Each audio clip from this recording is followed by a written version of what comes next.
Como podemos considerar a evitação do convívio assediador entre geronte e jovem? Quais os indícios deste convívio assediador entre gerações distantes? Esse convívio assediador, ele é bem comum, tá? Essa condição aqui do convívio interassistencial, ele é menos comum do que o assediador. Por quê? Esse convívio, a diferença de idade, ela é uma base assim de desentendimento entre as gerações. Por quê? As pessoas, o jovem, ele tem muita dificuldade de entender que, às vezes, um idoso, uma pessoa mais velha, ela está ali colocando a experiência dela para tentar ajudar, fazendo com que ele não cometa os mesmos erros. Só que, às vezes, a rebeldia, muita energia do corpo físico, né, da juventude, acha que as pessoas não sabem de nada da vida, que, às vezes, aquele velho é muito velho, não sabe que as coisas mudaram, e acaba tendo conflito, porque um quer ajudar e o outro acha que não precisa de ajuda.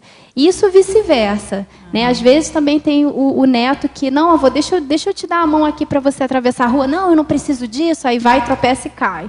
Então, assim, essa relação é uma falta de conversa, de entendimento, por conta da idade, da diferença da idade mesmo. Existem alguns conceitos, por conta dessa diferença, que ficaram obsoletos, e às vezes aquele idoso ou idosa fica insistindo naquilo, mas o jovem fala, não, você está muito velho, está fora de moda e tal. E como o contrário também, que às vezes o neto ou a neta ou o amigo, o jovem fala, não, acho que a senhora tem que tomar esse remédio. Não, mas eu nunca tive problema com nada, por que eu tenho que tomar isso agora? Enfim, acho que o que permeia essa relação assediadora é um pouco de teimosia, de orgulho, de um abrir mão da razão. Acho que, mesmo que seja uma pessoa mais nova falando para uma pessoa mais velha, são consciências, e às vezes aquela pessoa mais nova vai ter mais maturidade em determinado assunto, e vice-versa. Então, acho que esse conflito, é claro que sim, existem extremos, que do caso do neto que bate na avó ou no avô, isso também acontece, infelizmente, da questão da agressividade. É um índice bem alto, né? É um índice bem alto de agressão. É um índice alto, e que também tem a questão, às vezes, de roubar a aposentadoria, sabe, porque não tem aquele controle mais, às vezes o idoso ou a idosa já está acamado, está com um problema de saúde mais grave, e até próprios filhos que são mais jovens, né? Às vezes aquele temporão que a mãe foi ter com 50 anos e hoje ela tem 80 e o filho tem 30. Então, aquele filho que às vezes suga a aposentadoria da mãe, que é idosa, ou o neto. Então, assim, existem todos os casos.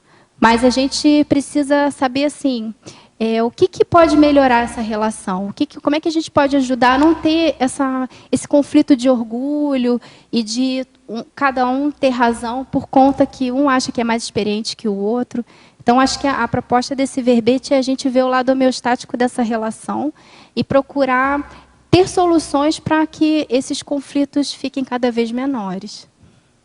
Cabe a quem tem mais discernimento a fazer concessão, né? Que o que impede que ele seja benéfico é o orgulho e, às vezes, a falta de reflexão para aquela idade. Então, por exemplo, o jovem ele tende a refletir menos por conta da ansiedade, daquela questão dos hormônios, da energia de querer viver o agora.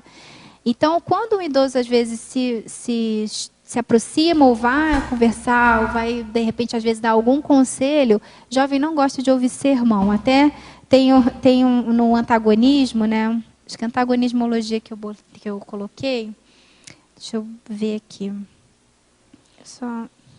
Que eu coloco a questão sermão do sermão. Sugestão. Isso. Antagonismo, sermão, tudo é uma sugestão. Questão, gente, de estratégia, de conversa, né? Se o idoso ele vai se aproximar e fala, você não pode fazer isso porque você é muito novo, você não sabe nada da vida, é aí que o jovem vai fazer. Ele não vai ouvir, ele vai olhar e vai falar, você que não sabe, você já está velho, já está gagá, não quero saber disso. Então, tudo é uma questão de abordagem, de conversa, de paciência de ambas as partes. Então, exige um certo nível de maturidade, tanto do jovem quanto do idoso. Então, para que haja essa empatia, é preciso que né, como diz a própria palavra, um se coloque no lugar do outro e veja, poxa, é tão chato dar sermão, né? Acho que eu vou começar a abordar assim, olha, quem sabe você não pode fazer assim, olha como seria bom para você, você ia ficar mais bonito, você ia ficar mais assim, mais inteligente, você ia se destacar com o seu grupo. Olha que interessante. Aí o jovem fala, poxa, é verdade. Posso? Ou o próprio jovem falar assim, poxa, avô, você está tão bem, você não quer ficar melhor? Você não... Esse remédio aqui ele é milagroso, ele vai te deixar muito melhor do que você já está. Então, eu acho que tudo é uma questão de abordagem e tem que ter paciência. Acho que em todo convívio, independente da idade, entre homem e mulher, entre filho e mãe, precisa ter paciência e também esse feeling de chegar e falar assim, como é que eu vou abordar ele da melhor forma para que também eu possa ser ouvido, né? Então, acho que essas técnicas elas vão a partir desse traquejo de você conseguir abordar a pessoa, de você conseguir ser ouvido. E aí eu acho que vale a pena estudar o tratado de gerontologia para o jovem e o idoso estudar tratados de adolescência, de criança, de pediatria, ver como é que esse jovem se comporta, livros falando sobre o comportamento, que possam ajudar ele a melhorar esse diálogo, que eu acho que um dos principais problemas assim entre as gerações é a falta de diálogo. Que um fala assim, ele já está perdido na vida, esse aí já não tem mais jeito, não. E isso é uma zona de conforto, quando a gente coloca essa frase, né? Porque se não tem mais jeito, eu tiro o meu da reta.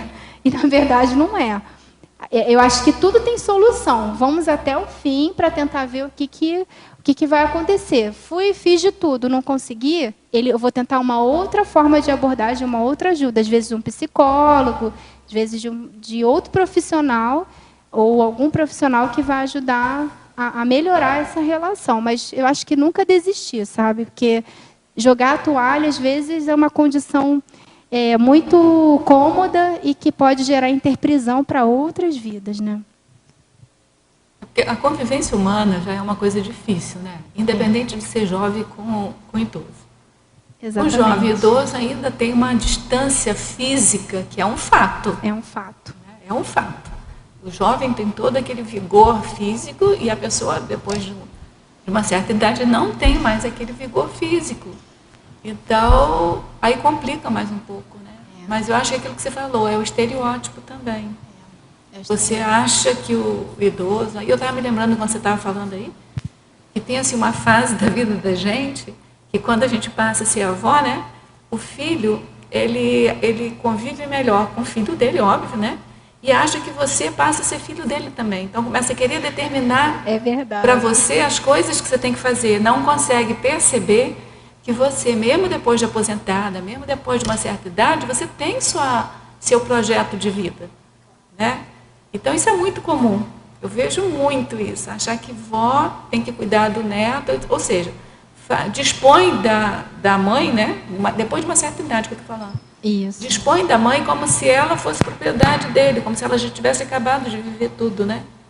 Então é um problema sério. Mas isso, Rosa, é cultural. Isso, eu acho que agora, com essa questão da longevidade, da lucidez e das pessoas envelhecerem com mais qualidade, isso está sendo modificado. Mas antigamente a avó era a segunda mãe mesmo. Ela se predispunha, a partir dos seus 40, 50 anos, a só se dedicar à criação dos netos. E isso ainda é muito comum em algumas, na Itália, né? A nona, a nona, que, sabe, tem ali os seus netos e a vida dela é aquilo. Até minha própria avó paterna, ela abdicou tudo, ela criou 7 filhos e criou um neto. Então, assim, um neto até com um problema de saúde sério.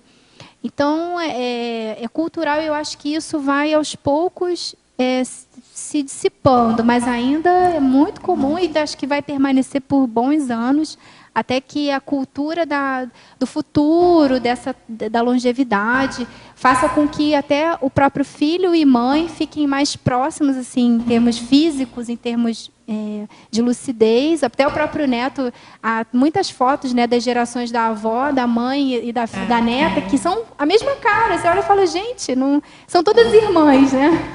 E eu acho que isso vai tender a ficar mais comum e melhorar essa relação.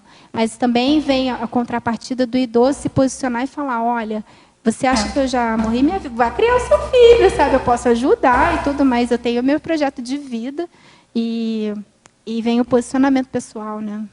E aí, gostou do vídeo?